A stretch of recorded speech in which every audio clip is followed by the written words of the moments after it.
Certains quartiers de Kyoto vont-ils être bientôt interdits aux touristes? Beaucoup de résidents en rêvent, comme ici, dans ces ruelles historiques bondées chaque jour de visiteurs. Nous sommes à Gion, le quartier des geishas, en français femmes des arts. Elles sont l'objet de toutes les attentions. C'est quand même une image qu'on a du Japon, la geisha. C'est traditionnel et puis on n'en voit pas tous les jours. Seika est geisha, appelée geiko ici. Entre ces rendez-vous, elle doit affronter, non sans appréhension, une foule de curieux. Souvent, il lui arrive de tomber sur des touristes incontrôlables. Parfois, je suis suivie. Parfois, je suis harcelée par des photographes. Il est arrivé qu'on tire mon kimono. Certains jours, je suis suivie jusqu'à mon appartement. Ça fait quand même un peu peur. Seika se rend à l'un de ses rendez-vous du jour. Si elle fuit les touristes paparazzis de geisha, comme ils sont surnommés, elle enchaîne les représentations privées. Au programme moyennant 250 €, séance de danse aujourd'hui pour des touristes, mais généralement pour des hommes d'affaires japonais.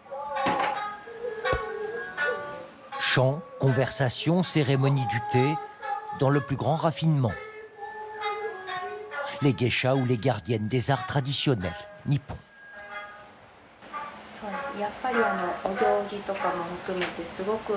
Dans notre profession, il y a des codes à respecter. Nous sommes dans un univers très hiérarchique. On ne peut pas faire ce que l'on veut.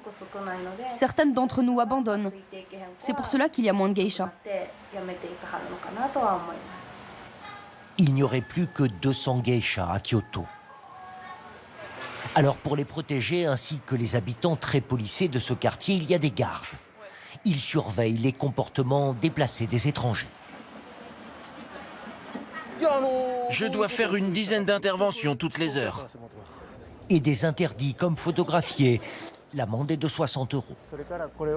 On met ces panneaux pour indiquer aux touristes de ne pas marcher au milieu de la rue, ne pas toucher les lanternes ou s'appuyer sur les murs des maisons.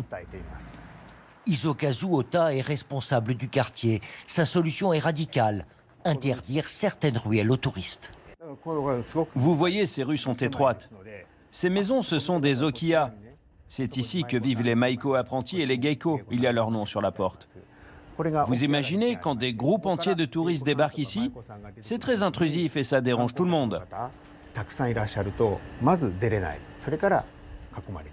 Bannir les touristes de ces rues qui n'ont pas changé depuis le Moyen-Âge, c'est pour le moment un effet d'annonce, mais qui ne surprend pas ces Français. Face à un tourisme de masse, il faut à un moment donné mettre des règles. Et préserver certaines traditions, certainement, pour le pays hôte. C'est des règles de bonne conduite, c'est tout. Mais dans le quartier, il y a débat. Certains commerçants craignent que ces mesures aient un impact négatif. Si l'interdiction d'accès à certaines rues était appliquée, ce serait inquiétant. Notre chiffre d'affaires se fait grâce aux touristes étrangers. Et s'il y a moins d'étrangers, nos revenus risquent de diminuer.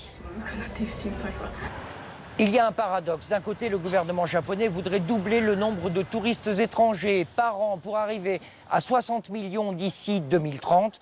D'un autre côté, les autorités locales, comme ici à Kyoto, font tout pour éviter ce nouveau fléau, le surtourisme.